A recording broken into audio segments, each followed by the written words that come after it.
when people reach the age of 50, a lot of times they think, oh, it's too late. I can't do that anymore, which is bullshit.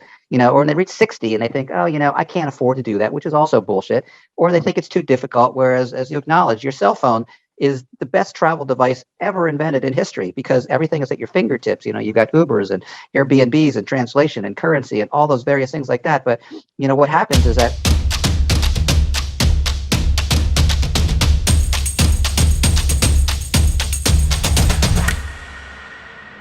Hi guys, welcome back to another episode of the podcast. Today we have with us Norm Bour from TravelYounger, a travel website that's inspiring the boomer generation to go out and travel the world, almost like millennials, and basically prove that even people above the age of 50 can live a very adventurous and free lifestyle like the younger generation. So hey Norm, welcome to the show. My pleasure, Rex. Honored to be here, man. Yeah, it was great to see you reach out to me because when I saw your website, I was like, this is going to be very interesting. I love talking to a traveler of a different generation because there's always like multiple perspective to it. And I think what you bring about, what you're talking about on your website specifically is an important topic to speak on because I think there is two parts to it, right? One part being that whether the older generation, I guess, as you mentioned, when we had a brief conversation before the recording, you were saying a lot of the boomers might be afraid to travel because there's all these new things. I know my parents' generation is like my parents themselves are not as proficient in traveling because even sometimes they feel like the tech is now a hindrance, right? Whereas last time you go to a check-in counter, you have a human-to-human interaction, so you don't need to know the tech. Nowadays, like my mom wants to travel and she's worried like, hey, I go to the airport and I have no idea how to check in because now I need to use that machine, right? And they're not as tech savvy, right? So that's one part. The other part is more like, I guess a lot of the older generation also tend to go for like a more, let's call it a luxurious and relaxing travel style. But maybe you're just going to a resort and then you're spending like your whole time relaxing and stuff. Yeah. Nothing wrong with that. But you obviously bring about a different perspective saying that, hey, we can still go and discover the culture. And I look at some of the photos, you're almost like a backpacker, like just really diving deep into the culture, into the food, into the history of every place you go to. So a lot of things to talk about. And before we start, let's have you do an introduction of yourself so the audience know where you're coming from. Well, you actually did a really good intro, and thanks again. So I am a relatively new to the world of travel traveler. I'm 68 years old, born in the United States, and my mother was Hungarian. And for years, she said, I want to take you to Hungary. I want you to see my hometown. And I was like, nah, I don't want to travel to Hungary with mom. I was too cool for that, And I have a lot of regrets over that because she's long passed. So I traveled extensively throughout the United States. And it wasn't until I was in my mid-40s that I actually traveled overseas. My ex-wife and I were chaperones for my daughter's trip to Italy, to Rome. And it was all escorted. The Latin teacher who came with us kind of did everything, and we just followed along and made sure the kids behave and everything. And that's when I started to really say, wow, it's really cool over here. History in Europe is so much different than history in the United States, because in the United States, you have a building that's 200, 250 years old. That's an old building, but where I am right now in Athens, Greece, that's like, oh, hell, that was constructed last week. That's brand new construction. Here we have buildings that are 2,000, 4,000, 6,000 years old. So I never really pursued the travel bug. And then in 2013, I got single. The recession of 2008 in the United States kind of wiped me out, so I had to reinvent myself. So long story short, I had to figure out what the hell I wanted to do with my life now that I was approaching 60 years old. And as a consultant and as a writer, I realized that I really was location independent. And a friend of mine, a young millennial, traveled all the time. And I said, so how do you do this? And she said, well, I keep my eyes out for travel deals. And whenever I see something looks attractive, I buy it. And then I figure out how I'm going to pay for it and how am I going to get there. And so that's exactly how it happened 4 years ago. And my now wife, who was my girlfriend at the time, she and I came to Spain and to Portugal for 6 weeks. We were relatively new in our relationship, and we wanted to see how we traveled together, because when you have a man and a woman traveling together, or even two guys or two girls traveling together, a lot of tension, right? You're together all the time. And so we kind of learned that we could travel together, and we said, yeah, let's do this. So we went back to the United States. This is in the fall, exactly right now, this time of year, October of 2018. So it's been 4 years ago, and we got rid of everything. We didn't have any real estate to get rid of, but we got rid of cars, we got rid of furniture, we got rid of clothing. And on November 17th of 2019, she and I hit the road. And what inspired me on our trip was your generation, Rex, because people my age, they either never traveled before, and now they're scared to death of it because technology has changed things. Plus, of course, travel is a lot more difficult than it used to be. Or they maybe traveled 30, 40, 50 years ago when they were young, and they had to rely on paper maps. They had to rely on long distance payphones to contact people. And so it was a lot more cumbersome. You didn't have a great selection of hostels or hotels, so they were sleeping on park benches and parks and everything. But now when someone's 50, 60 years old, they can't do that anymore. And I've stayed in a lot of hostels, but I'm not going to camp anymore because I just not doing it anymore. But I've stayed in some pretty crappy little rat holes, and I've stayed in some really nice places too. That's just the luck of the draw sometimes with Airbnb and hotels. Yep. There's a lot of points that I want to talk on what you just mentioned, right? Let's start at the beginning though, because you were saying up until even the 40s, you weren't exactly like into traveling, or that did not appeal to you. What do you think? Because you did mention that at the age of 60, you kind of realized that you had to reinvent yourself. But what do you think during that period? What was it that happened? Is there a key event that made you start thinking about traveling being one of the options to go for? And back then, do you have any expectations on what you hope to get out of traveling? Like, were you trying to rediscover yourself or discover the world, or were you inspired by your friend that you were talking about? That is an awesome question, and it's a very deep question because when you reach a certain age, and anyone who's listening or watching this, whatever age they are, they always wonder about the future. And when you reach a certain age, you realize there's a lot more time behind you than there is ahead of you.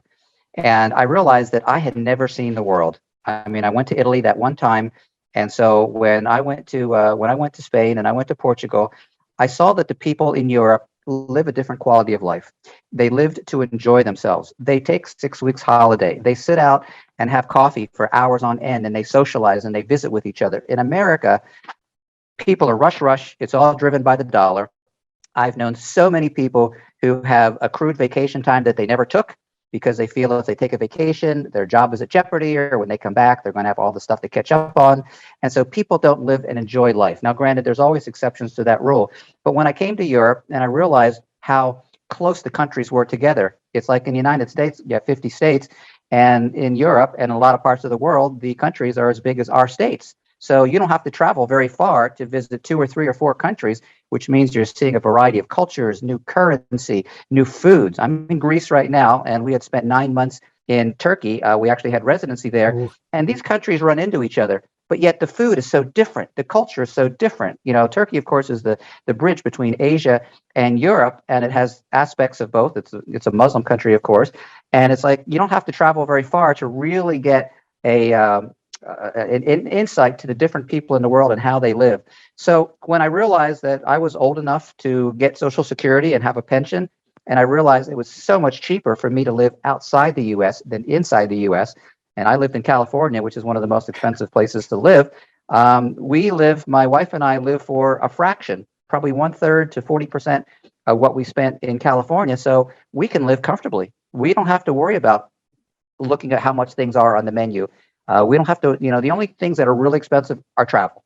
When we have travel days, that's obviously the biggest expense, but we don't do a lot of touristy things. We are not really tourists. We are travelers. And in my website and in hundreds and hundreds of people that I talk to, tourists go to a destination, they try to cram in as many things as they can during however long a period they have, and then they leave and they have memories and pictures. Whereas a tourist goes someplace, they'll stay for usually 2 weeks, 4 weeks, however long their timetable allows or however long their visa allows, and they embrace and they become part of the culture. And I think they have a much better sense of how people live in Greece or in Turkey or in Singapore or in Malaysia or any other country that people choose to go to.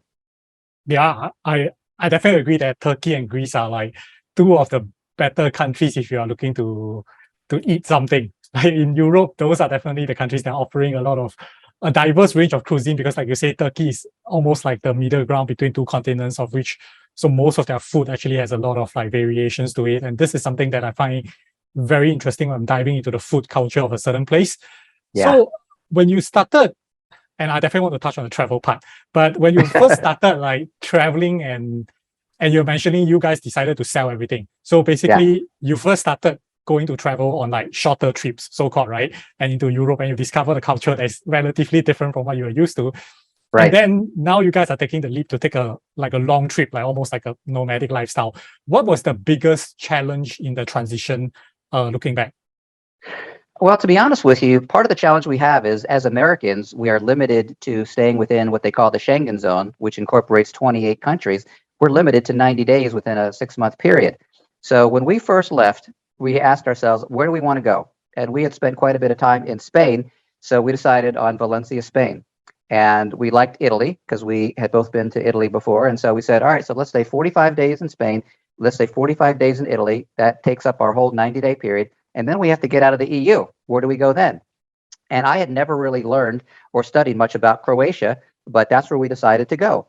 So we finished up our 90 days and we liked the 45-day period. You know, that was kind of like the theme of our travels through TravelYounger, learning to travel the world 6 weeks at a time. Because in 6 weeks, you really have a good sense of the area. You're there long enough that you can take side trips to different places, assuming that they have mass transit and you have transportation. But yet it's not so long that it's kind of like, okay, I'm getting bored of this place. It's time to move on. Although sometimes when we are there for 6 weeks, we do. We both get a little bit restless and we both have a similar mindset like that. So, you know, we went to Croatia for 45 days and then we had an opportunity to travel through Eastern Europe because we had a Eurail pass.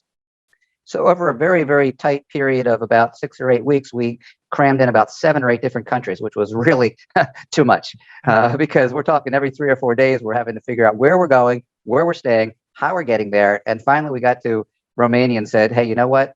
Let's chill. So we chilled for about 3 weeks and we loved Romania. I had occasion to go back to the United States for about a month. And then my wife, then girlfriend, went back to Croatia again because she was able to go back in. And then we came back to Europe. And then in January 1st of 2020, we went to your part of the world because neither one of us had never been to Asia. So we got a very inexpensive flight from Athens to Singapore on New Year's Day of 2020. And so that was our first introduction to Asia. And we spent 2 months there. And that, of course, was a whole mind trip in itself because Asia is so different than America, which is so different than Europe.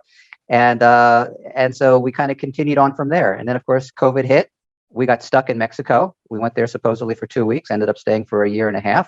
And finally, a little over a year ago, we were able to get out and we were able to travel more freely. And we came back to Europe. My mother being Hungarian, Europe is very comfortable for me. And so now we're in Athens and we're going to be leaving Greece in about a month. And we're going to the country of Albania, which is a place we have always wanted to go there. Incredibly inexpensive, man, incredibly inexpensive. And that's a big, you know, we don't go to Stockholm, we don't go to London, we don't go to Paris, we don't go to these very expensive cosmopolitan cities because, to be honest with you, I don't like big crowds. I don't like big cities. I like something that's about 250,000, maybe 500,000 people. And so we go someplace, we hopefully find a place that's close to restaurants and coffee shops, and then we kind of start exploring from there. Nice, nice. Yeah, I definitely agree that I think I've spoke a lot about this with other guests on the podcast that Balkans is a severely underrated destination that a lot of people should definitely go. And when I first went, I didn't know what the Balkans was, or like I didn't know what to expect.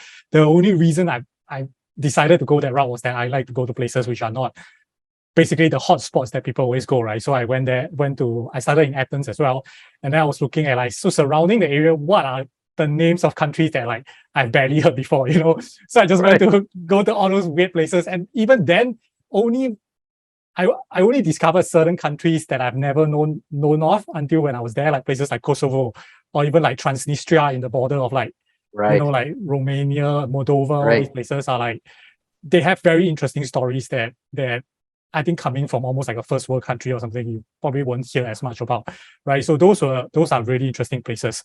And you mentioned Croatia being one of the places that in Croatia they call it the Schengen Shuffle, where yeah. Because it's one of the closest destinations to Schengen. Yeah, not anymore. So that's something for the audience to really take note, because Croatia is basically moving into the EU and changing their currency to the euros. Yeah. So my expectation is that Croatia is probably going to become more expensive to travel. Yeah, and not happy about that. I'm not happy about that at all. That was one of our safe zones, you know, to get out of the EU, to bounce over to Croatia for 90 days and then, you know, go back to Europe. Now it's like, oh crap, now where? I know it was for a lot of people, I assume, and what I'm seeing is that I think a lot of the Balkan countries obviously want to go into the EU because I think economically for them they feel that it makes sense. So if we are looking at Croatia as an example, it means that the rest of the countries are also going to become more expensive. So true enough. So I always tell people that Balkans is actually one of the time-sensitive destinations that you want to try and go as soon as possible. Whereas like countries that are already hotspots, I think you can afford to wait a bit more to go and travel because obviously they will always be there, right? And it's always crowded. And you bring up, if I can jump in, you bring up a good Yep. point about the Balkans, because from a historical perspective, they are some of the newest countries in the entire world. Because 25, 30 years ago, it was all part of Yugoslavia, back Yep. when the Soviets were still ruling that part of the world. And then, of course, a lot of history, a lot of violence, a lot of death, a lot of turmoil, a lot of changes. And so now you have all these countries that, you're right, most people don't even know what the hell is San Marino, where is Montenegro, where is this, where is that. And so these countries are still not as capitalistic, pardon me, as a lot of places, not as expensive. They also are probably not as sophisticated. They're not as driven towards tourism. I always looked at Croatia as being probably the most advanced of the former Yugoslavian countries as far as they've embraced capitalism. English is very prevalent there, especially in the under 30 crowd, whereas in other countries, they're still kind of coming up to speed. And it might take a couple of more decades before they all kind of advance to that level of, I'm going to call it sophistication, which has its good side and it has its bad side, man. Yeah, actually, you brought up a very good point about the conflict history of these countries being relatively new, right? Because they used to be former Yugoslavia. One of the things that really captivated me about Balkans is that, for me personally, like Sarajevo, which is the capital of Bosnia, was a very special or very memorable place. Not because, I mean, the landscape was nice and everything, but what really struck me was that all the guides that I spoke to, like if I go to free walking tours or I take a paid tour with a guide that brings me to the region, right, is that these people have first-hand experience of war and conflict. Oh, yes. So they are not guides that are speaking of academia history. They're not talking about, okay, this is what I learned in school and blah, blah, blah. They are talking about their real world experience, or like they even have, like, I remember one of the guy showing me like a scar on his hand, saying like how he got the scar from a shrapnel, from a bullet that was edged in the building. And when you look at some of the buildings, you can still see the bullet holes like relatively fresh. So that was what's really interesting. And I remember so many stories from the trip, just because when they speak about it, it's so genuine compared to, like, I mean, granted that not that the other guys are bad, but when you are speaking from a first-hand experience, obviously the storytelling is a lot more real in that sense. Yeah. And, as we speak right now, we've got all that stuff going on, with Russia and the Ukraine. These people are going to have amazing stories because, as you said, it's not history to them. It's their life experiences. I'm 68 years old, but I've never been through war. But when I go to Vietnam, I feel the energy of people who fought there from the United States, who fought for South Vietnam and everything. Whereas so many other countries, it's like they haven't seen conflict in a long, long time. But people being people, unfortunately, warfare is not very far away, and both historically and from a standpoint if it could happen again. Yep, definitely.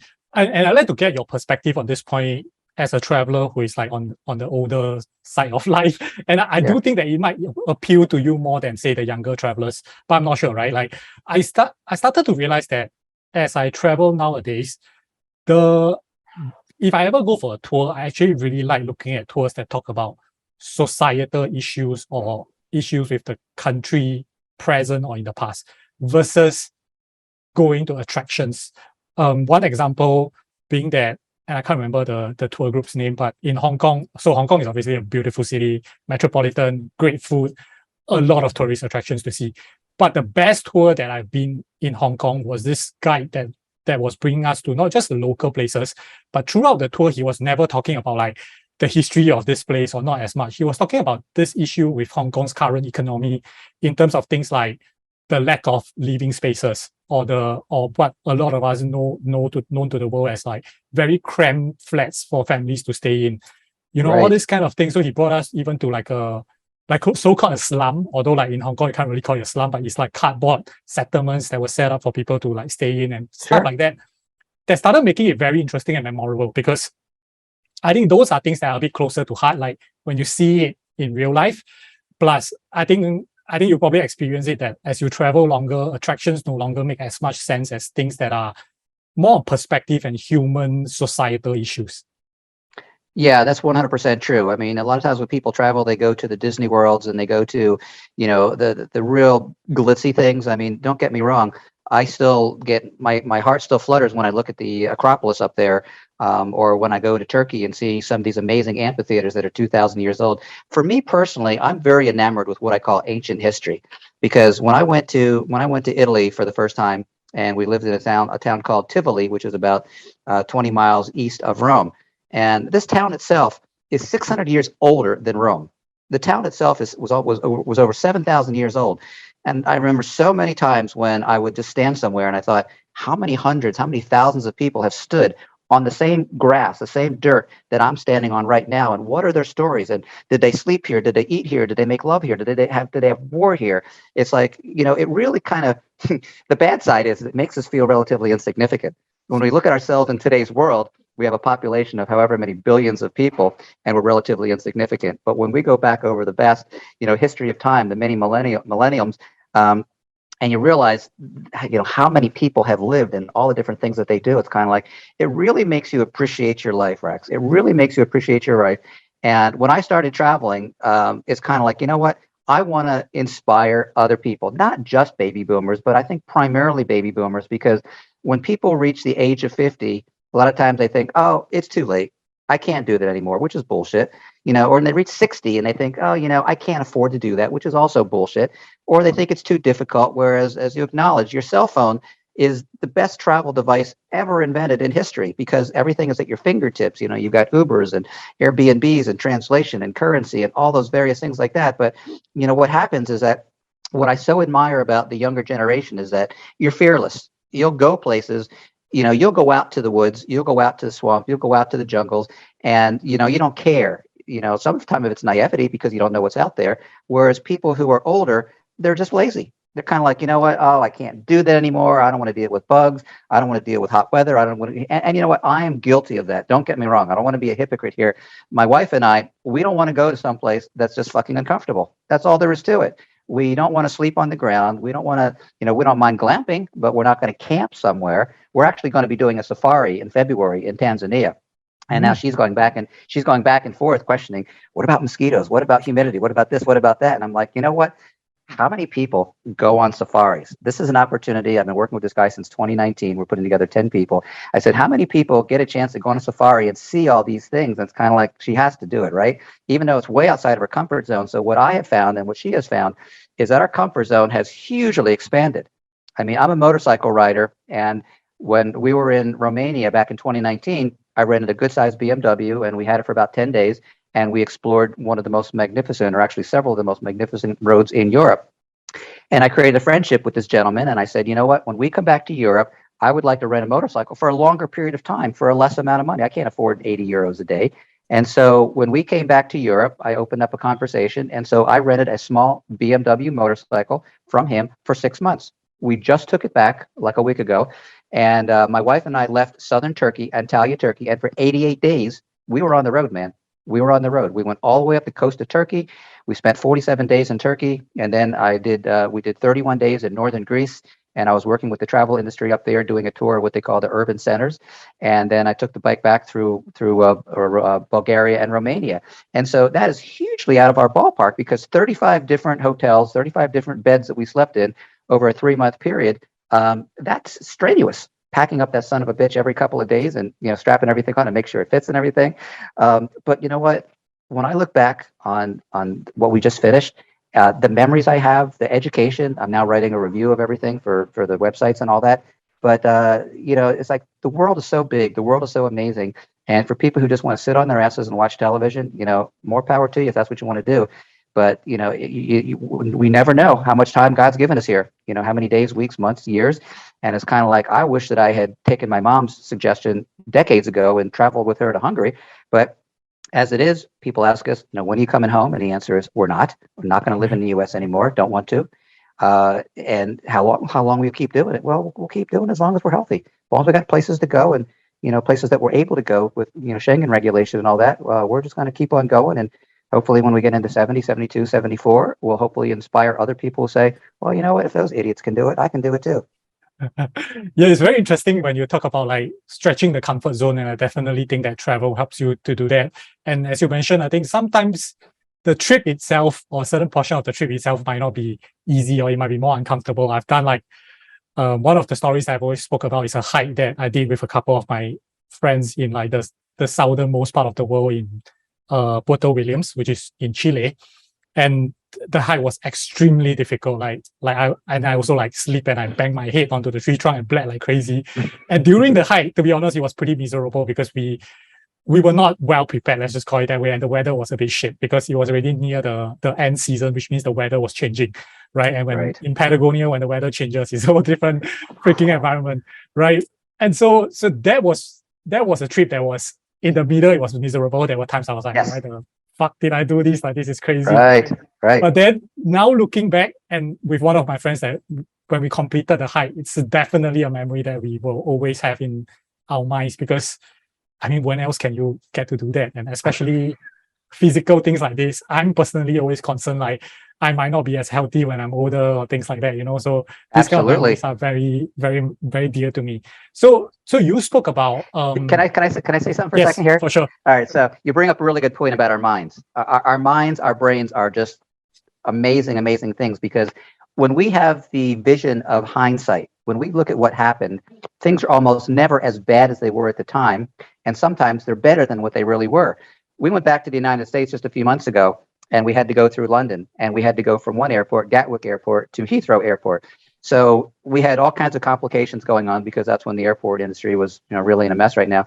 And we spent not one, but 2 nights on the floor of the airport, once at Gatwick and once at another. Matter of fact, twice at Gatwick. Within a couple of weeks, we had to spend the night on the floor, and it was horrible. It was miserable. But what a great story it is! Oh, let me tell you about the time that we spent the night sleeping on the floor at Gatwick Airport in London. It's like, how many people can go, oh yeah, I can relate to that? Not very many. Most people are going to go, you did what? You slept on a floor at the airport in Gatwick? It's like, so same thing with you with your trip to Patagonia. You suffered. You were cold. You were this, you were that. But now when you look back, it's like, wow, what an awesome story. It makes you a much more interesting person.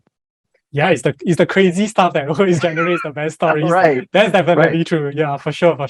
And I want to, and this might be in relation to what I'm going to ask you, because you did mention that a lot of the elder generations is a bit of an inertial, in the sense that they might want to start traveling, but then they are just too lazy or something like that, or like maybe they are fearful of the preparation and things like that. So for you yourself, what do you think is a good motivator, to get your ass off the couch and do it, if someone really has like the intention to do it but has been procrastinating due to a multitude of reasons and factors? I'll give you the biggest motivator. It's death. It's death. Because so many people look back and they think of coulda, woulda, shoulda, whether it be past relationships, whether it be job opportunities, whether it be mistakes they made with family relationships or kids or parents, or travel opportunities that they didn't take. So when you reach a certain age, and when you realize the realities of the fact that you might only have 20 years left, it's like, well, shit, if I'm going to do this. And that's exactly the conversation that Kathleen and I had when we went to Spain and Portugal. This was back in 2018. So I was 64 at the time. And I said to her, I said, you know what, if I puss out here, if I wimp out, and 10 years from now, I look back and I think, damn, we had the opportunity to do this, that, the next thing, and I was too much of a chicken, I would have such remorse over that. And so it's kind of like, what's the worst thing that can happen? So when you face the reality of our longevity and our health, because I'm 68 and fortunately I'm in good health. She's in good health. But I know people in their 50s who have had heart attacks. People can have an accident. They can break a leg. People can have an automobile accident. They can get hurt. They can lose a leg. They can, have a brain injury. There's so many things that can happen that we have to appreciate every day that you have. Now, I don't know what's your age, but I'm going to assume that you're probably in your 20s. Is that correct? I mean, early 30s. Early 30s. Well, you look muzzle tough. You look good for your age. So here's what's nice. Here's what's nice about youth. You think it lasts forever. You think it lasts forever. I mean, when I was in my 20s, I was a swinging single guy, and I did a lot of dating and did a lot of travel throughout the United States and everything. And I thought, oh, I'm always going to be young. And I would go to the gym and I'd pump up and I'd do this. Now I go to the gym and I can work as hard as I want, and I don't have the same pump that I used to have. I don't have the same energy that I used to have. I can't climb stairs. We went to Angkor Wat over in Cambodia, which you've probably been there or know about it. You can climb all these ruins that are thousands of years old, and that takes some exertion. And so you can't be in a wheelchair doing that. You can't be in a brace doing that. So, for people who are facing the reality of their life and how much time they have left, and I tell people, you don't have to jump in with both feet, people. You don't have to jump in with both feet. If you have a house, just leave it sit empty for a month. Go somewhere for a month. Or if you want to commit to a year, rent it out for a year. Go to several different places. Some people make the mistake of saying, oh, I want to go to Spain or I want to go to Italy. Those are probably the two big places that Americans or a lot of people in the world want to go to because they've been so romanticized. And so they go to Spain or they go to Italy and they say, oh, I'm going to live here. and they never look around. It's like, Jesus Christ, come on now. There's a lot of different world out there. I mean, or they go to this really beautiful vintage in Italy and they say, I want to live here. Well, Italy's a big country that's got mountains, it's got oceans, it's got this, it's got that. And so I always tell people, don't rush into things. Don't be impetuous. You don't have to buy anything at all. We have no desire to buy anything because we don't want to be tied down. We've been homeowners over half of our life, and I don't want to do that anymore. I'd rather have an Airbnb, which we have right here. We drop off our stuff. I've got electricity, Wi-Fi, utilities all paid for. It's a fraction of the price of what I would be paying in the United States. And, I don't have any responsibilities. And that's the way to do it so that you can enjoy life instead of taking care of a house. Here's a call to action to all the listeners out there, right? If you have been thinking about traveling, but you're concerned about, and I'm not just talking about the boomers, right? If you're thinking about traveling, but you're concerned about work, you're concerned about other things, think about it. If you were to die tomorrow, are you going to regret not going on that trip? If you are, this is the time to really rethink it and just take action. And as Norm said, there is no requirement to go on like a crazy ass long trip or anything like that. Just start small, test it out. If it works, then slowly, progressively, maybe transit to a longer lifestyle. And if that's what you want, right? Like maybe you try it and you just decided that, hey, actually, this is not for me. But at least you try and you solve that regret in the sense, because I think regret is the worst thing on your deathbed, right? So that is actually the point of it. And I want to speak to your generation, to the millennials who are still single. When someone's in their 20s, that's the time to experience these things because one, you have the benefit of youth and energy, and maybe you're with someone, a significant other, but you haven't had children yet. That's a life-changing moment. Because I know a lot of nomads who travel with their kids, and I think it's a great education for kids because culturally, it just opens them up to so many different populations and everything. But for people who are in their 20s, do it while you're young, because especially if you can create an online business. I mean, back when I was in my 20s and 30s, there was no such thing as internet. You could, if you go overseas, you got to find a job somewhere, and and they don't hire foreigners, of course, because you have to be a resident or citizen of the country. But today, I know lots of people. You probably know lots of people. You're probably monetizing your podcast, and so if you can create an income stream before you get tied down with obligations. And what's nice is it doesn't take a lot of money. I mean, in the United States, if you're making less than $3,000 a month, you're at the poverty level. But as a digital nomad, if you're making $3,000 a month, you can pretty much live anywhere very comfortably. We do it for less than that. And so that's what's nice is the money goes a lot further, especially when you tone down your expectations. You don't have to live in a hotel with room service or concierge because you don't have a car. It's kind of like you just travel very light. I became a minimalist when I went through a divorce after 27 years. And it's like, I don't want to have anything I don't absolutely have to. So basically, we have right now two good sized backpacks, 48, 50 liter, and two smaller backpacks. And right now, that's all we have. We have some stuff left behind in Turkey that we can go back to when we want and everything. But for the most part, we are 100% mobile. And as long as we aren't going to somewhere that's like really cold for cold winter weathers, we can go anywhere we want at the drop of a hat. It's a very freeing feeling. I definitely agree when you say, and that's why I say it's not just to the boomers, because even though you're young, you might be in your 20s or something, and like you say, when you're young, you think youth lasts forever. But there are things that I've done in my young 20s that I might not even want to do today, because I think first, maybe it's the loss of sense of adventure, or it might be that you've grown too comfortable with certain things. It might also be that your body's no longer able to cope with like more intense stress. So I always bring the example of like my time in India. I love India. I always say that is a country that everyone should visit at least once, because you will be so enlightened from the culture shock and everything that happens there. And I simply love the time I spent there in my early 20s. But there are some things that I think about it, and I'm not sure if I will ever do it again. Like if I were to go back to India these days, like taking like a third class train cabin whereby you're just squeezing with people and then like sand flying into your face and those kind of stuff. Right. Like it was fun then. Like at that time of my life, that was fun. But if you ask me now, like, will you go and do it again? I'll be like, I'm not too sure if I'm able to cope with that anymore. There's so much more considerations that you're thinking about that you'll never think about when you're 20s and you're able to enjoy like the life. That says a lot about your maturity, because you sound a lot more mature than someone who's in your young 30s. We have talked about India more times than probably any single country in the entire world, because we hear from people who want to go to India. We hear how life-changing it is. And when we see the videos, when we see the life they have over there, it's like, we can't do it. We can't do it. I mean, Africa is going to be a real stretch for my wife because, sometimes seeing people who live in poverty, even though they're happy because they don't realize what they don't have, they don't miss it. That's challenging for people. We have such compassionate hearts and everything. And again, dealing with the fluctuations of temperature, dealing with the dirty water, dealing with, all kinds of things like that. You bring up a really good point. There are some places. And so as we have our conversations now at the age of 68 and 69, it's kind of like, you know what, man, we aren't going to go anywhere we don't want to go. It's not a matter of checking off boxes anymore. I'm at 40 countries right now. She's at 40 countries right now. So there's another dozen or so that are like, I got to get there. But it used to be that I want to get to as many as I can because I think it's a cool thing, bragging rights and all that. But now it's like, that doesn't mean anything anymore. Now it's kind of like, there's places I want to go because I want to go. I want to go to the Nordic countries like Sweden and Denmark and up there because the beauty is magnificent. But I'm a wimp when it comes to cold weather, so I got to go just in that sweet spot. I lived in Southern California for 40 years, so when it gets below a certain temperature, it's like, fuck that. I don't want to do that. I totally understand. I'm the same. and the Northern Lights is definitely a bucket list for me that I have not done. Like, yeah. So must see, I feel. Yeah. Yeah. Well, we did a very cool thing, and you went to Chile. We couldn't get to Chile because of COVID, but we went to Peru, and we actually stayed at a hotel that was attached to the side of a mountain at 11,000 feet elevation. We did one of the pods. Yeah, we did one of the Cusco pods. Valley, right? Yes, just outside of That's Machu Picchu. Cool. And that was like I did. You know what I did? I did a GoFundMe campaign because it was so friggin' expensive. I did a GoFundMe campaign. I reached out to my friends and I said, hey, you know what, guys?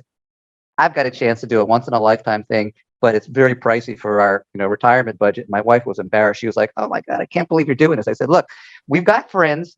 We need $775 for a couple of nights. In 12 hours, we had it funded.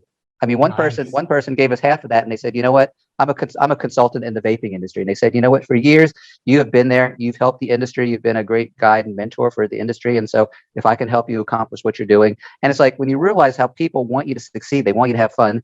And as a traveler, you probably go through that balancing act where when you talk about what you're doing, you don't want to sound like you're bragging, right? Because some people are sitting there saying, oh, that Rax, where is he now? It's like, oh, that son of a bitch, he's doing all those things. He's just showing off. And it's like, they're just jealous because they don't have the guts to do it. And so you realize that your friends change over the years. The people who really love you and appreciate you and respect what you do, they'll stick with you and they'll support what you're doing, man. Yeah, that's for sure. I think that's very interesting because that experience in itself is super cool that you're talking about. I was thinking about doing it after my trip to Machu Picchu and Inca Trails, and I was looking at it. But the booking itself is also so difficult to get. Like you have to book way in advance in order to be able to get it. And for the listeners, that's basically like there's 3 pods hanging off right at the side of this flat cliff, and you have to climb up, almost like rock climbing kind of stuff. But of course, you have the safety harness and all. But it still looks insane when I look at videos of people doing it. To be honest, I was like not 100% sure if I will be able to do it as well. But you basically stay at the floating pod for like a night or 2 nights, and then I think when you come down, you're zip lining down all the way, right, across different. Well, so there used to be only one company that did it, but now there's several companies that did it. So we went to a company that had just opened. We were there in September of last year, September of 2021, and they had just opened like maybe a month or 2 earlier. So getting in was easy. We didn't have to do the zip lining thing because we stayed in a dome. We stayed in a dome that was perched on top of a rock. So we didn't have to, they had both kinds. They had the ones that were attached to the side, and they had the ones that were a dome. And we wanted to do the dome because, dude, we were looking at the lights, the stars. You can see everything. Everything. Whereas some of the ones that are attached to the wall, they have a jacuzzi tub in there. I mean, it's held on by 16 cables that can hold an airplane. So they're very, very safe, but it's a very cold because it's at a very high elevation. And you know what Peru and what Chile is like. It's like it's friggin' cold up there. When no matter what time of year you go, it's always going to be chilly. Yeah, you've done your share. How many countries have you been to? It sounds like you've done your share in a short period of time, man. Probably 60 plus, I think. I don't count it specifically, but yeah, around Good for you. Zone. Good for you. Yeah. So I've been traveling like almost since young as well, although it's not like me solo traveling, but of course my parents back then did bring me around Asia and stuff. And of course, then after that, I started traveling myself almost since university days. I was telling a lot of listeners that if you are someone, and we talk about budget, right? Like traveling, of course, sometimes take a bit of money. And if you are a student, you might not have it. Right. One of the best way to leverage school resources is to basically travel, right? Like some of these programs are subsidized. It could be for summer school. It could be for hell yeah. And most of the time, the faculties are willing to offer like some form of subsidies for it, right? Especially if you reach out to them, and then you can get to see the world and also maybe get some credits off your trip as well. And why not? Yeah, so that's definitely one way to start. Yeah. I want to touch a bit on what you mentioned just now about cold and everything, right? So when you started traveling, two things. What were challenges that you foresee would happen? And did those happen? As well as what are those that you did not foresee happening but became a challenge?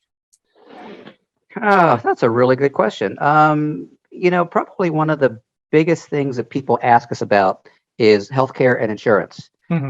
Because we always think we're going to live forever. And there was a couple of times when Kathleen had to go into the hospital because she had an attack of what they call vertigo. And this was in Lisbon, Portugal. She had an attack of vertigo. We had just done a really amazing hike the day before, and we didn't stay hydrated. And so we were exhausted. And so she had an attack of vertigo. She had to be taken to the hospital via an ambulance. She was in the emergency ward for about 3 or 4 hours. They hydrated her. They let her go with some drugs and everything. And then for the next day or two, she just got rested. And that cost all of 106 euros. 106 euros. Wait, was this in Peru? No, this was in Lisbon, Portugal. This was in Portugal. And so when you look at the cost of something like that happening in the US, it's ridiculous. Plus the paperwork that's involved and insurance that's involved and what have you. So I think one of the things that we thought about, but you don't know really know how to plan, is what do you do in the event of a medical emergency? She had COVID. She got COVID in Thailand the second week of January of 2020 before anyone knew what it was. She went to the hospital in Chiang Mai, and she was there for a couple hours, and they did nasal swabs and everything. And it's like they let her go, and they never told us what it was. And they were basically trying to keep it very on the down low. And then we found out later that was one of the very first hotspots in Thailand that got COVID hit. And so, that was something we hadn't anticipated, but it's something you learn to deal with. But, aside from the fact that we don't want to be spending any time in cold weather, we're Mediterranean people. Southern California, where we lived, just south of Los Angeles, is what they would call the Mediterranean belt. So anything in our mind from Croatia down to Turkey in this part of the world.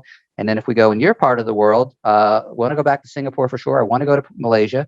I want to go to the Philippines. I want to check them out. We've talked about Japan. We've talked about China.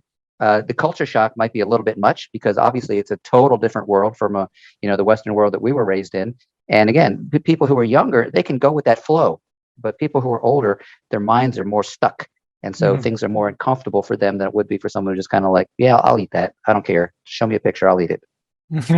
Do you still feel that way? Because obviously this is also something that I assume stretches as you travel more, like the adaptability of it, the more you do it, the more kind of course, the health is a consideration, but that aside is okay. Got it. And what do you guys do with health insurance and stuff then for you guys?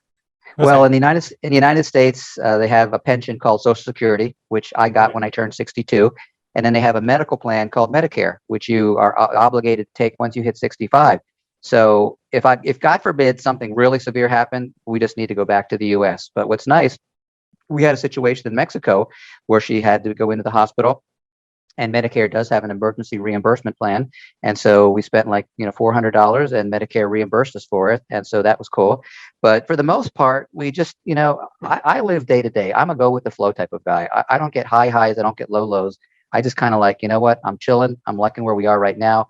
Where do we want to go? We kind of have the next 6 or 8 months planned in advance. We're going to be here in this part of the world till the first of the year. Then we've got about 45-day gap to fill. And then February 15th to February 25th, we're going to be doing the safari in Tanzania.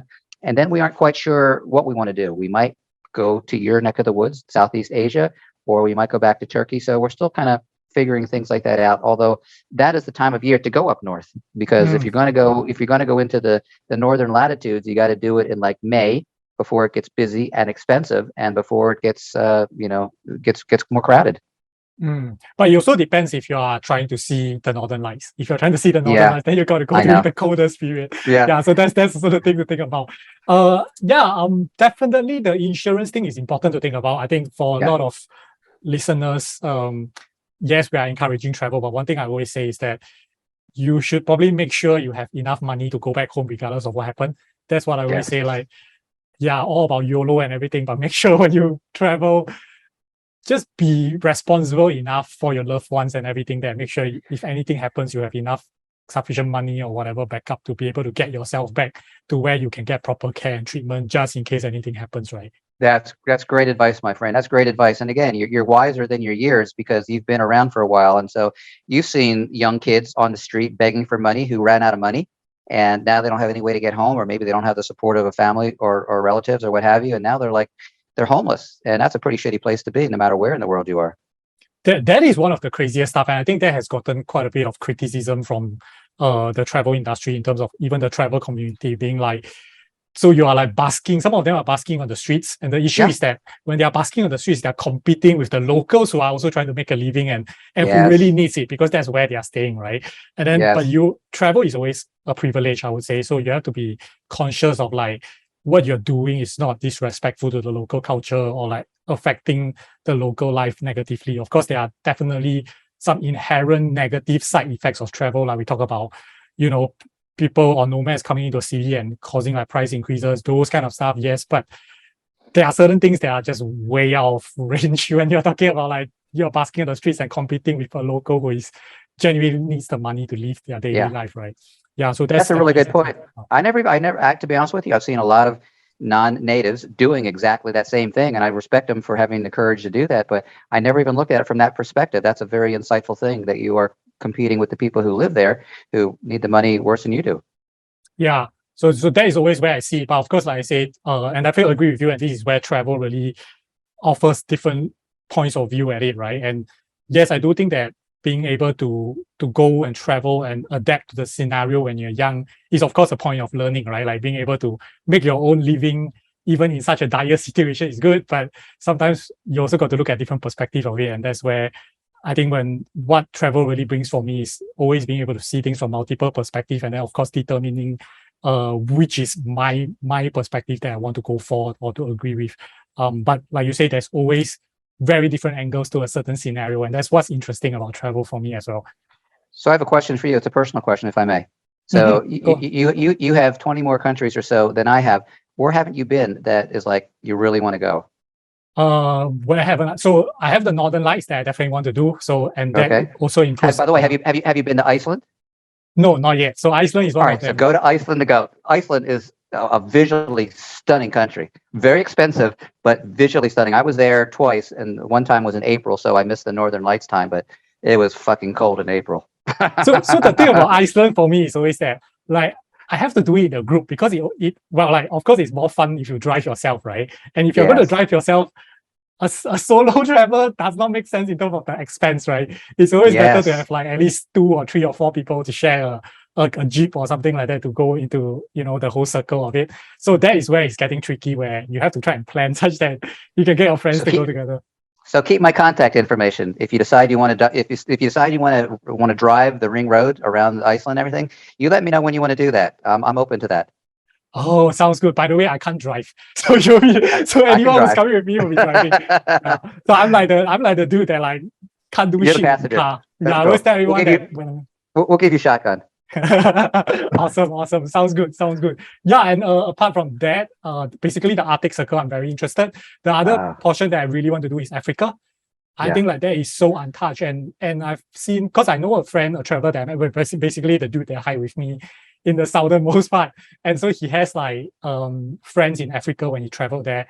And I know one of our mutual friend went there with the local, and it was a very different experience. Like, yes, he attended safari and stuff, but it was not just that. Like, you really get deeper into the local community, and that is what I think is very interesting. And I have a friend who is there right now that is basically trying to settle down there because like they feel like that's a better place for the kids to grow up because it's closer to nature and stuff. Yes.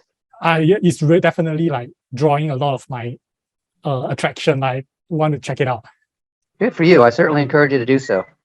Yeah. But I also feel like, for example, I think Asia and like Central Asia, Southeast Asia has a lot of undiscovered locations that it's always the issue. For me, it's always the grass is greener on the other side issue. I think it is for most people. Like, you tend to want to explore somewhere far rather than somewhere close to you. So that's why like when people come to Asia and they find like, hey, there's this Asian ethnic, like, the Vietnamese triangular head and all this stuff. Yeah. Like, I look at it, I'm like, this is like some Asian thing. But I guess it's the same like when someone here goes to Peru and you see those alpaca sweaters and stuff like that, it's the same thing. Yeah. So Asia is a world in itself. I mean, you know it because this is part of your home. Just like the United States, even though the United States is one country, it's like a whole checkerboard of different backgrounds and histories, everything. Asia to me is just fascinating because you got everything from Japan to China to Thailand to to Malaysia to Singapore and everything. It's like it is so big geographically and so many different ethnicities within a relatively short distance and everything. It's common, ancient history, I guess, if you go back far enough, but so different in different topography and different weathers and different things like that. That to me is almost intimidating to me, to be honest with you. It's a little bit because it is overwhelming to me, and it's so foreign from my Western standpoint. That's very true, and I always say that Asia, and even if you don't look at the whole of Asia, because that's so diverse, even if you look just within Southeast Asia, the crazy thing is that even though we are a cluster of countries that are so close to each other, the language is different, the culture is different, even some of the food are diversely different. And back then, when we look at it from a business perspective, there was always a proposition that Southeast Asia or the greater Southeast Asia is the next big market. But the issue is that it's not that easy to penetrate because every country speaks a different language. If you are talking about, for example, Latin America, at least Spanish gets you there, right? If you talk about the Balkans, that's true. Slavic language gets you there. But if you go to Southeast Asia, no, you got to know the local language. That's crazy. That's hard. No Rosetta Stone. No Rosetta Stone. No universal language that covers all bases, right? Yeah. I mean, if you have to put it in one language, it's probably English. But again, not everyone speaks English within Southeast Asia. I feel very lucky. I feel very lucky that English is as universal as it is because we have been to so many different countries. And in Mexico, we were stuck there for a year and a half and did a very, half-assed job of trying to learn Spanish. And I'm kind of like, I don't really have the affinity for it. I don't really have the mindset to do it. And it's just not as important to me because I fall back on the ease of, English is available almost everywhere. You can point, you can look at menus, you can use Google Translate and everything. And it's kind of like, it's great for people who want to learn and who can learn different languages. But I think if you can speak English and French and Spanish, I think you can cover a huge amount of the world. And Chinese would be great as well, because obviously in the Southeast Asia, that's probably the predominant language. Would that be a fact in your neck of the woods, Chinese? Chinese will only be useful in China and Taiwan, I would say. I don't think that's it, huh? I don't think it'll be that. Maybe some parts of Malaysia, you will use it. In Singapore, obviously, you can use it if you are speaking to a Chinese person. But like myself, so I have English, I have Mandarin. I speak a bit of Spanish enough to survive. But the next language that is on my map, if I were ever to pick up another language, would be French. Yeah. Mainly because the west of Africa, you can't survive without French. You probably have to have French. Yeah, otherwise, or unless you speak the local language, which I don't think that's going to be easy to learn. So that would be my next target language if I were to pick up one. Well, so far, the only place that we've been to in Africa is Tunisia. And I had no idea that French was as predominant as it was. I mean, English was very good. I mean, we were there for about maybe a week and a half or so and didn't have any language issues at all. And what's strange? I'm going to address something that people are maybe fearful of. You can forget all the warnings that the embassies put out there of don't go here and don't go there because of danger, because most of the stuff is all BS. It's like there's I'm an American. I don't know how many people that follow you are American, but every country probably has a list of recommended places that they don't suggest you go to because it's quote unquote too dangerous. Tunisia is one of those countries. We found the Tunisian people lovely. They wanted to learn as much about us as we wanted to learn about them. They spoke English. The young people were very accommodating and everything. And, we never had any fear about theft or terrorism. And, you got to be smart. You don't want to go to a battlefront where there's warfare going on or to a place where there's some type of active epidemic going on or something like that. And so that's another thing that stops people from traveling. It's like people hear these quote unquote stories. Oh, don't go to Greece because it's got pickpockets, and don't go here because it's got that. It's like, all right, you just got to be smart about it, people. You just got to be careful. That's all. And you just got to take a little bit of risk. I mean, people don't want to go to the United States because of mass shootings, and people in the United States never think twice about it. That's actually a very good point. I got to say, having been to the US myself, I don't exactly feel that safe in the US, to be honest, because I've only been to the major cities like San Francisco and like New York and stuff like that. One is obviously I'm always a bit in consideration that people are allowed to carry firearms. Yeah. And you just need one angry dude that goes out of his mind, and then shit happens. So that's one. And my experience has been that I walk in the after evenings in like the cities, there are always like a bit of like dodgy people walking around. So I was like, this place don't feel as safe as some of the places that I think people would assume might be more dangerous than the US. Like, I was pleasantly surprised that Croatia was super safe in the sense that I've never heard that Croatia was super safe, but I didn't expect it to be dangerous either.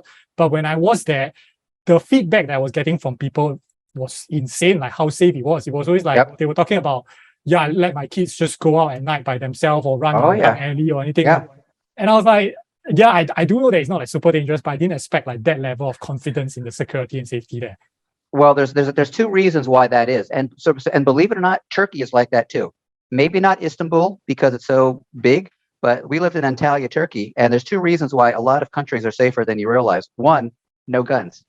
In many countries, guns are forbidden, or if you have one, you better have a damn good reason for having it. And two, it's because of their history, their religious background. Like for instance, in Croatia, when we first got there, we talked to some people and said, "So how is crime around here?" Said, there really isn't any because we watch out for ourselves. If we find out that some stupid teenager is robbing houses, we'll find out about it and we'll go beat the shit out of them, and we will take care of our own. Or in Turkey, it's like there's been several times where I have left my money clip behind. We were in Turkey just about 2 months ago, and I went into a shop to get some nuts, and I'm pulling out my credit card and everything, and I left my stuff there. And I'm walking out on the street, and I'm like, oh crap, where's my wallet? Within a couple of seconds, this teenager comes out and he said, "Sir, you left your money clip here." My money clip and my credit card. I'm like, wow, how awesome is that? I wanted to go back and give him a little thank you note. He said, "No, thank you very much." And because to them, that is so anti-Islam. That is so, I mean, that's a sin to them. And so they take that to their heart. You know, a lot of people are, you know, they don't do things against religion because they think it's a thing to do. But in some faiths, it's really part of their core structure. And it's like, no, they're not going to do anything to upset the big guy.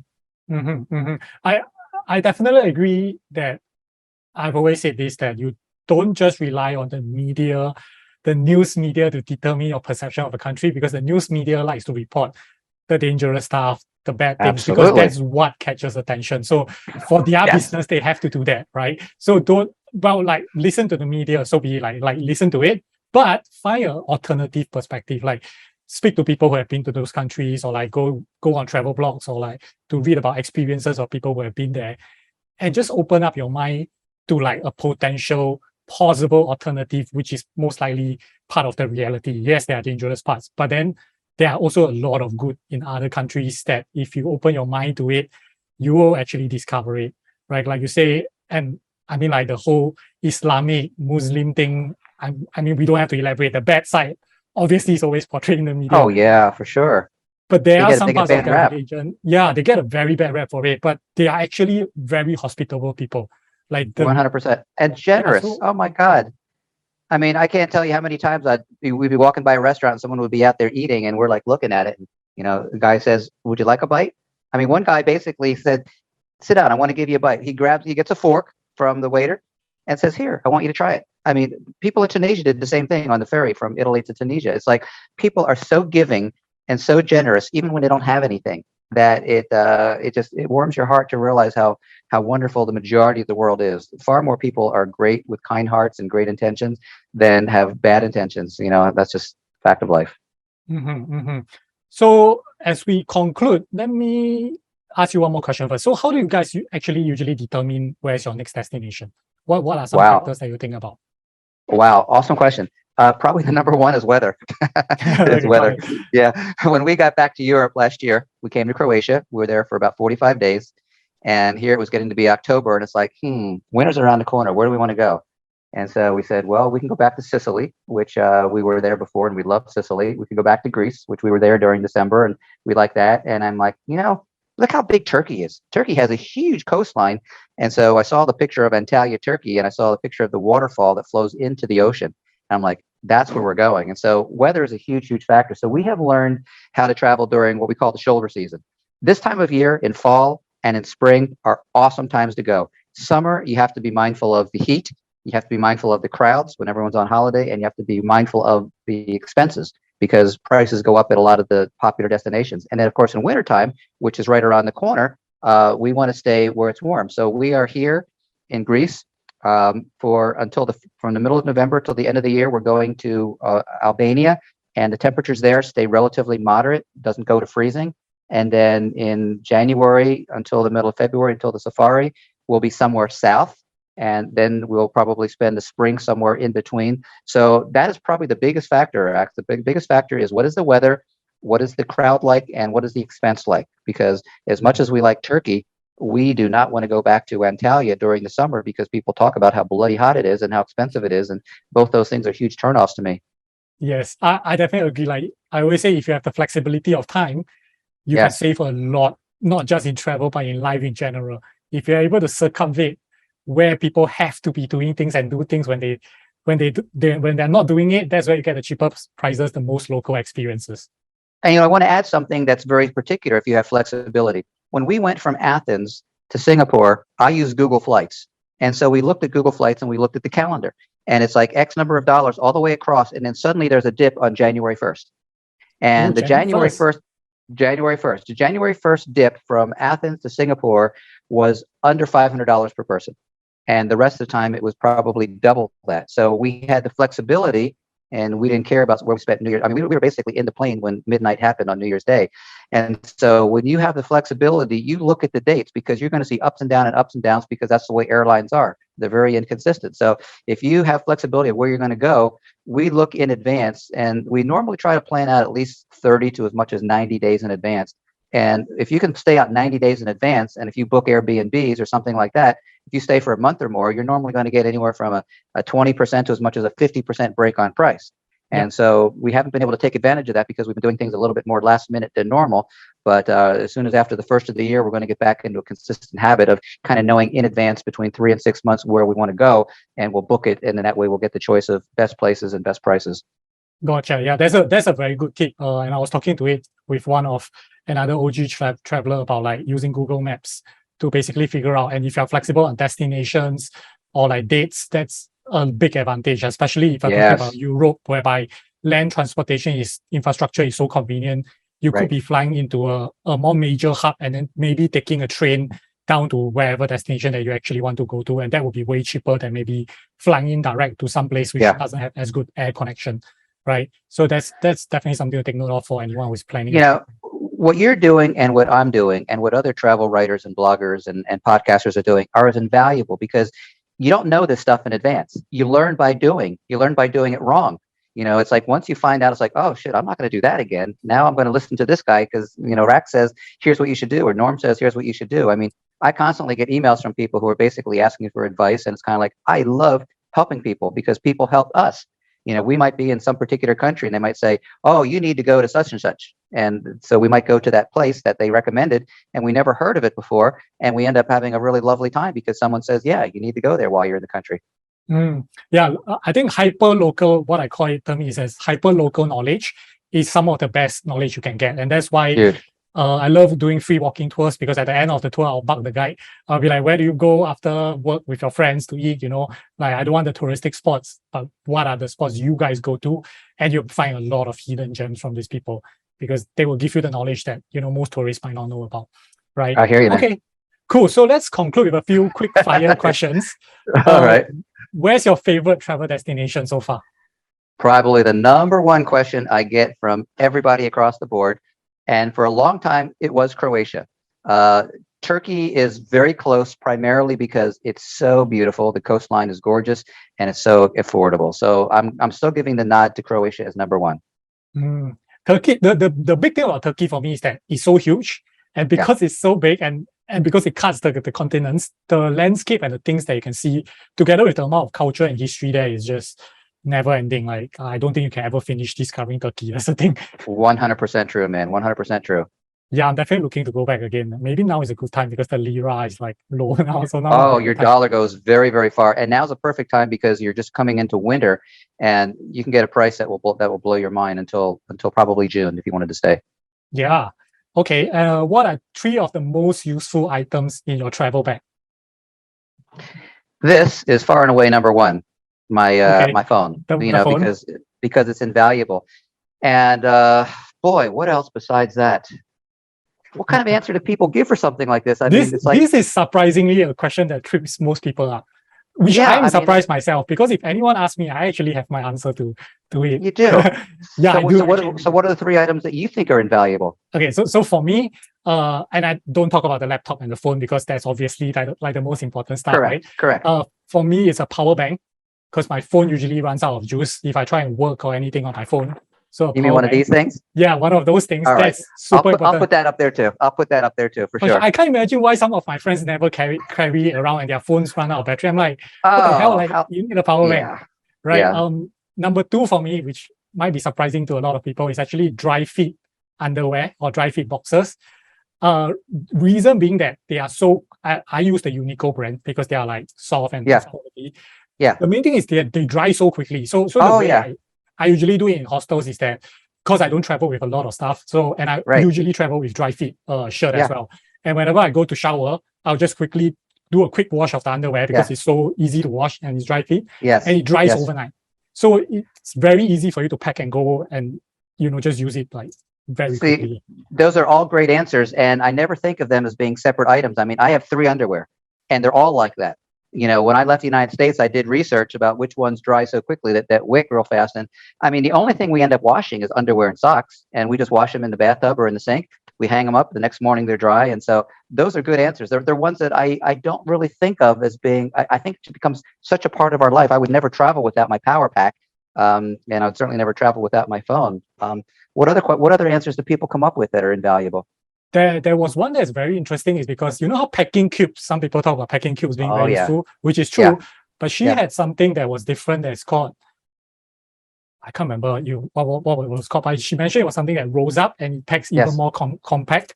So that was something that people talk about. And there was headphones, like good pair of headphones, sunglasses, hat, things like that, which to be honest, I always feel like everyone has a very different answer to it based off their travel experiences and how their travel style is like. So that's why I always like to hear, like, for different travelers, whether they have something that, I discovered mine because when I started rethinking about like what I packed before and thinking like, what are things I will not pack for my next trip, and I definitely will pack, like the first few things that go into the bag, I know it will be these few things. Yeah. Well, fortunately, in today's world, the fabric that we have available and the jackets we have available are so compact that you can take a heavy winter jacket, you can roll it up to be about the size of a small piece of bread. I think one of the things I would put there is a small backpack. I have a small backpack by a company called Zomaki. I get it on Amazon for like $19, and I just roll it up and put it in my bag, because that way when I go places, I don't have to carry a big bag. I've always got my small bag. So that, I would say, is one of the invaluable things, because I've gone through like 3 of them already. Every time I go back to the United States, I pick up another one. But that's invaluable. Now, my wife likes to watch television at night, so she has a little portable whole thing that holds her cell phone, so she can watch her Netflix. And she had a big one that actually fit on her chest, and that thing finally broke. Thank God, because that must be hard to carry though, because of the weird they're shape. A pain in the ass to carry. I can imagine, like the shape is like this way or something.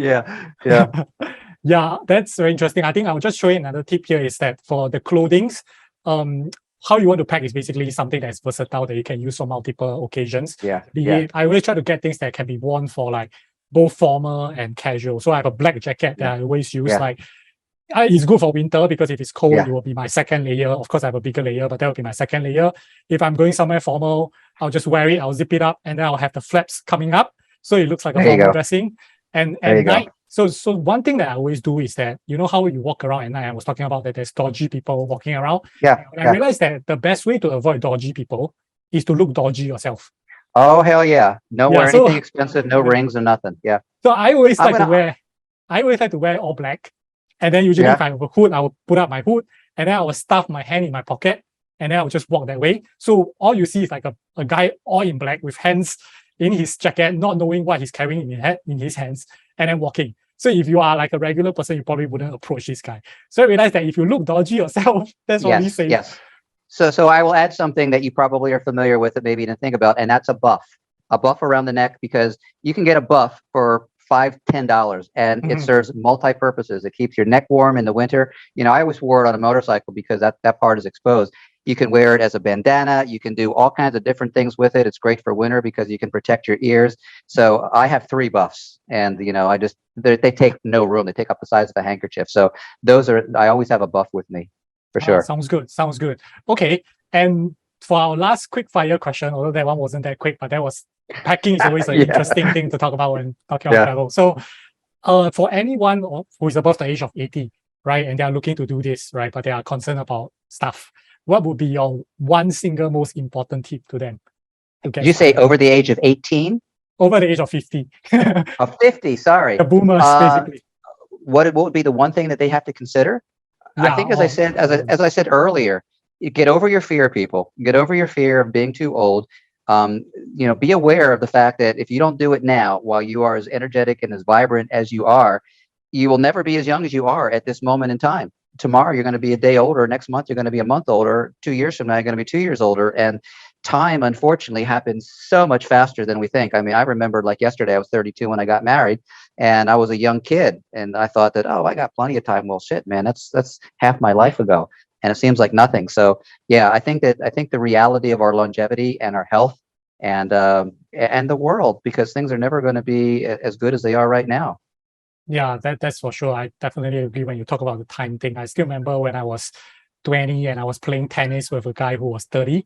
And back then he's saying that, and back then I was obviously super active because at like 19, 20, you're at almost like the peak of your physical health. And he was talking about how, wow, I remember your time when I was that age, and then I could just turn and tweak my knees and everything like in a heartbeat. Whereas now he have to think about like, oh, maybe I might sprain my knee or some shit. And now I'm 30 plus, and that feels like a blink of an eye ago. And I'm like, I never broke a bone in my life till I was 32, and I went skiing. I broke my right shoulder and I broke my left wrist. 2 years later, I go out and I skied and I broke my other shoulder. So, I mean, here I still deal with it, and I'm very, very lucky. I'm very, very thankful that I have no pain, but it still is an inconvenience. And I can't do the things that I've been a bodybuilder. I've been a weightlifter for 50 years. And so I always find the gym whenever I go places if I'm going to be there for more than a couple of weeks. But the truth is that I can't lift the way I used to before my body was intact. And so shit happens, as you found out. Yeah, that explains your biceps when you were just now doing like something like this. I was like, that's a pretty huge biceps for someone with 60 Oh, you're very kind. Thank you so much, man. Thank you so much, brother. So that explains it. I was like, he must be like a bodybuilder or something. Cool. And so Norm, if anyone wants to follow your journey, especially get the travel tips you have from your own experiences, how do they find you? Well, I'm old school, so I'm on Facebook, and you can find me at my name, Norm Bour, spelled B-O-U-R, or you can go to TravelYounger, which is my Facebook page. I'm on Instagram a little bit. I'm not on TikTok, not on Twitter very much. So unfortunately, I don't just feel as comfortable in some of those other things. And anyone who ever has any questions, they can always just contact me via your site. My email is asknormb, ASKNORM, the letter B, @gmail.com. And I thank you. I've had a wonderful time, man. I mean, we've talked for an hour and a half, and we could probably talk for another hour and a half. You're a very engaging interviewer, and you've got great stories. You're a great listener, and I've just enjoyed the hell out of this. I've done a lot of interviews over the years, and I've been on your side too, as a podcaster and as a videographer. And this was as fluid and as fun and as holistic as any I could probably have. So thank you for this, man. No, thank you for taking time out. I definitely feel the same way. Like I was like, there's so much to talk about that it's gonna take like 3-4 hours and we might not even finish. But we can always do a second episode like sometime 100%, later, 100%. Right? So cool. And I will drop your links for the listeners. The links will be on the website through any medium that you want to contact Norm. He'll be very happy to chat with you and give any tips. So thank you, Norm, for coming on today. My pleasure, brother. Have a good day.